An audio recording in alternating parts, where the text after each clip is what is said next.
தமிழ் திரை உலகில் முன்னணி கதாநாயகர்களுக்கு இணையாக சம்பளம் வாங்கிக் கொண்டு காமெடி நடிப்பில் கொடிகட்டி பறந்தவர் கவுண்டமணி. கோவை வல்லக்கோட்டபுரம் அருகே உள்ள கண்ணம்மா பாளையம் கிராமத்தில் 1939 ஆண்டு மே மாதம் 25ஆம் தேதி பிறந்தவர் சுப்பிரமணி என்பது கவுண்டமணியின் சொந்த பெயர். சினிமாவுக்கு நாடகத்துறையில் வந்த பிறகு அவருடைய பெயர் கவுண்டமணி ஆகிவிட்டது.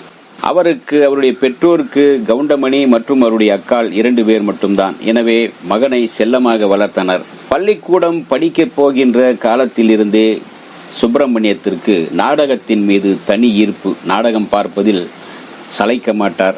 அடிக்கடி நாடகத்திற்கு பள்ளிக்கு போகிறேன் என்று நாடகத்திற்கு போய்விடுவார். இந்த நாடக ஆர்வம் அவரை 15வது வயதிலேயே நாடகங்களில் நடிக்க தூண்டிவிட்டது. சென்று விட்டார். நாடகங்களில் நடிக்க தொடங்கியதும் சென்னைக்கு வந்துவிட்டார்.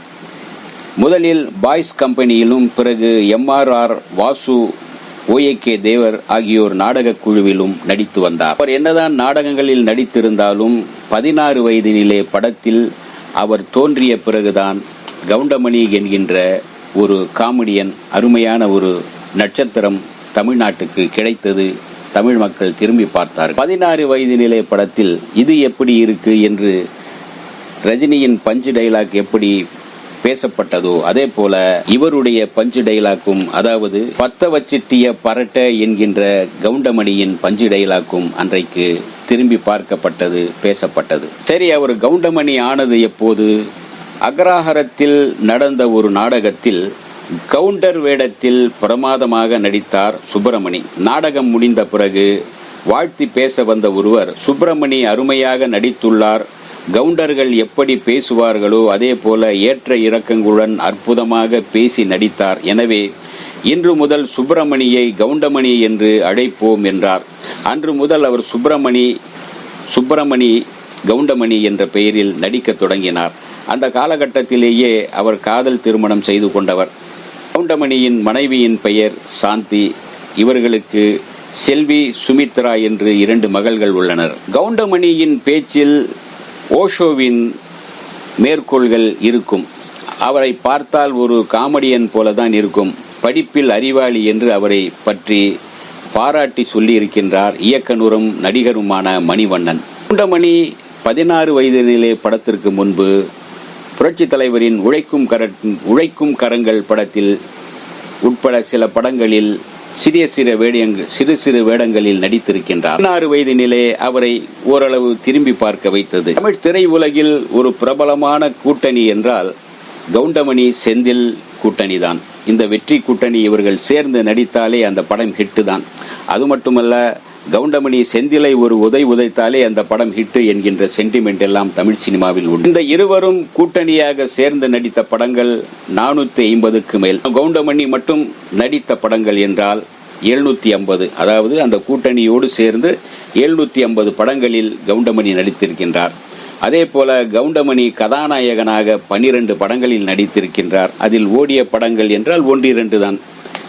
உணவு விஷயத்தில் கவுண்டமணி மிகவும் கராராக இருப்பார். அதே சமயத்தில் உஷாராகவும் இருப்பார். பசி எப்போதும் அடங்காத மாதிரியே சாப்பிட வேண்டும். அதாவது பசி எடுக்கிறது என்றால் வயிற்றில் அள்ளி கொட்டக்கூடாது, மிதமாக சாப்பிட வேண்டும் என்று சொல்வார். கவுண்டமணியின் இஷ்ட தெய்வம் வெங்கடேச பெருமாள். ஒவ்வொரு சனிக்கிழமை தோறும் தியாகராய நகரில் உள்ள வெங்கடேச பெருமாள் கோயிலுக்கு சென்று பயபக்தியுடன் சாமி கும்பிட்டு வருவார் கவுண்டமணி. திரை உலகத்தை பொறுத்தவரையில் சத்யராஜ், அர்ஜுன், கார்த்திக் ஆகியோரிடம் நெருங்கி பழகும் கவுண்டமணிக்கு மிகவும் பிடித்த காமெடி நடிகர் சுருளிராஜன்.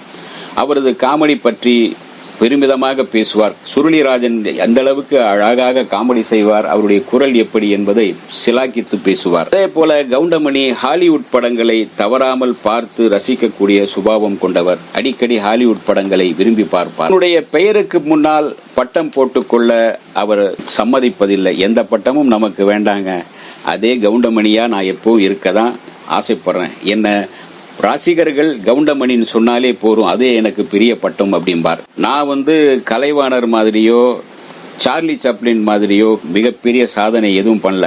சாதாரண ஒரு நடிகன், விவசாயி மகன், நடிக்க வந்த ஒரு நடிகன் ஆயிட்டேன் என்பார் இயல்பாக. கவுண்டமணிக்கு இந்த காமெடி பகுதியை எழுதி கொடுப்பவர் யார் என்றால், அந்த காலத்தில் நாகேஷோடு நடித்த, நாகேஷுக்கு காமெடியை எழுதி கொடுத்து கொண்டிருந்த நடிகர் வீரப்பன் தான் கவுண்டமணிக்கு காமெடியை நடித்து கொடுத்தவர்.